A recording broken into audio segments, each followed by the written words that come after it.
Bonjour et bienvenue dans Aurore raconte, les épisodes de storytelling du podcast Free Your Mind by Aurore.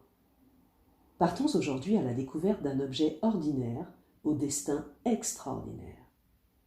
Il s'agit du coffret de Sidney Bechet et je vais maintenant te raconter son histoire. Ce jour-là, en rentrant chez lui, le grand jazzman Sidney Bechet, 57 ans, avait pleuré comme un enfant. Il venait de recevoir, sur la scène de l'Olympia à Paris, un cadeau qu'il jugeait trop grand pour lui. Quelques heures auparavant, à l'occasion d'un concert gratuit donné dans la salle de music-hall du boulevard des Capucines, son impresario, Charles Delaunay, lui avait en effet remis un disque d'or célébrant la vente de son millionième disque, un record alors sans précédent pour un musicien de jazz. L'auditoire survolté par les rythmes débridés de Sidney s'était soudainement tu, en voyant arriver la récompense offerte à celui que la presse anglaise avait surnommé le roi du bâton de réglisse. L'objet, un véritable vinyle recouvert d'une pellicule d'or, présenté dans un simple coffret, imposa immédiatement le respect à la foule des jeunes gens galvanisés qui, l'instant d'avant, dansaient encore, comme en transe, sur le jazz libérateur du soliste de génie. Dans un silence solennel à peine perturbé par le crépitement des flashs des journalistes, le disque d'or venait couronner près d'un demi-siècle d'une carrière aussi riche que capricieuse. Le public avait joué les coudes pour assister à cette représentation exceptionnelle de Sidney Bechet, organisée par le label Vogue, sa maison de disques, en ce mercredi 19 octobre 1955. Attirés par la tête d'affiche et la gratuité du concert, 4000 personnes s'étaient en effet réunies aux abords de l'Olympia quelques minutes avant le concert.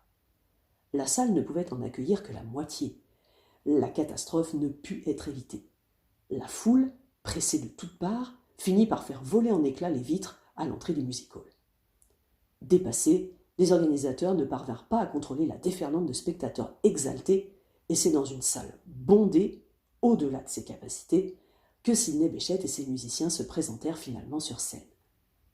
À l'extérieur, malgré l'intervention des forces de l'ordre, quelques trublions éconduits s'en prirent au mobilier. The show must go on. Sidney, en grand professionnel, enchaîna les tubes qu'il avait fait connaître au public français. Les oignons, réclamés à corps et à cri, et qui provoqua un moment de délire total, selon le fils du saxophoniste Daniel Bechet, dans les rues d'Antibes et d'autres succès du jazz et du gospel. Le souffle ardent et viril du jazzman emporta la salle, déjà conquise, dans des démonstrations de joie synonymes d'excès. Les acclamations furent parfois si fortes qu'elles couvrirent presque le son des instruments de la vedette et de ses deux orchestres successifs. Des fauteuils arrachés au sol se promenaient dans la salle comme des automates de velours, relate l'ouvrage Olympia, Bruno Cocatrix, 50 ans de music-hall.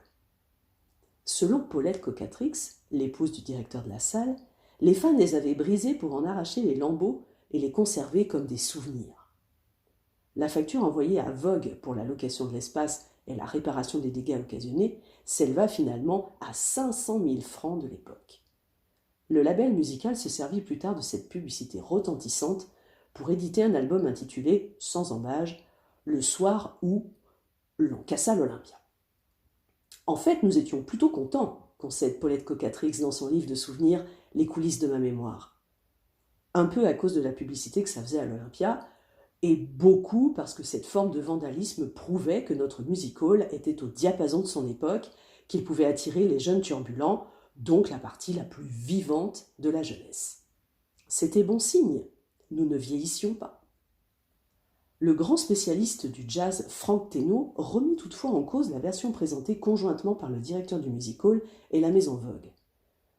Je pense que la fameuse soirée émeute d'octobre 1955, pour l'apparition de Sidney Bechet, avait été un peu bidonnée, analyse-t-il dans l'histoire du jazz à l'Olympia.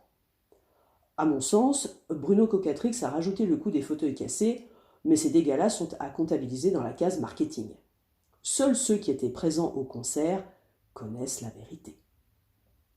Sidney Bechet préféra, quant à lui, ne garder de ce jour mémorable que le souvenir du cadeau trop grand pour lui, ce disque d'or qui venait récompenser sa carrière, quand 10 ans plus tôt, il la pensait pourtant définitivement finie. Cette reconnaissance tardive lui fit sentir son cœur tellement grand que quelques heures plus tard, chez lui, il s'était caché dans un petit coin pour pleurer.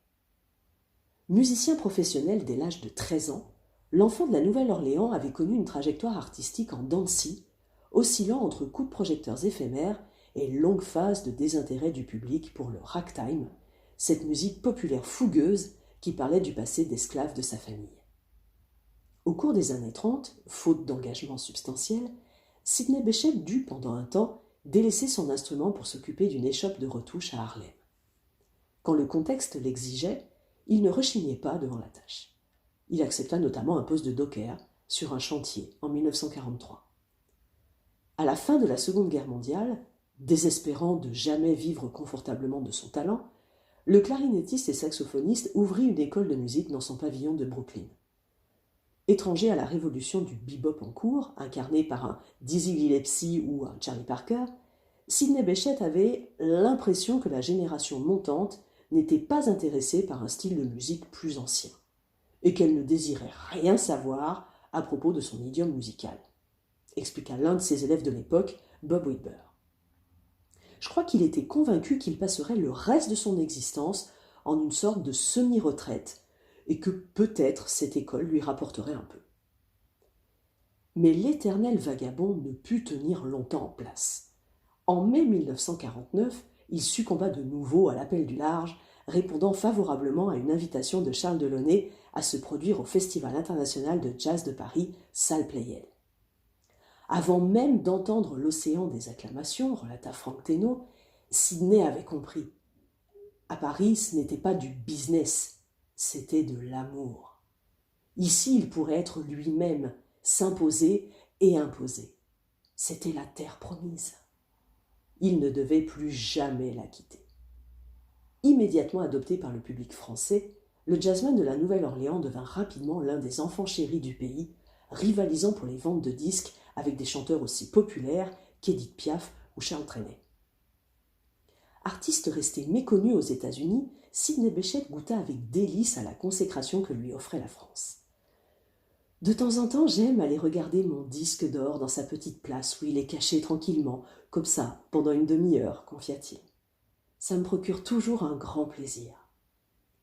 En 1956, scellant son histoire d'amour avec l'Hexagone, le roi du bâton de réglisse acheta une maison à Garches dans les Hauts-de-Seine.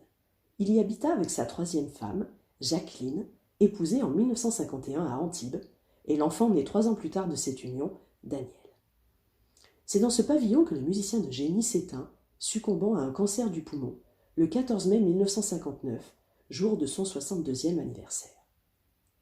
Son fils Daniel, devenu musicien et compositeur, veille depuis sur les effets que Sidney lui a laissés. En 1975, hélas, des cambrioleurs lui dérobèrent, dans la maison de Garches qu'il n'avait pas quittée, le disque d'or auquel son père tenait tant.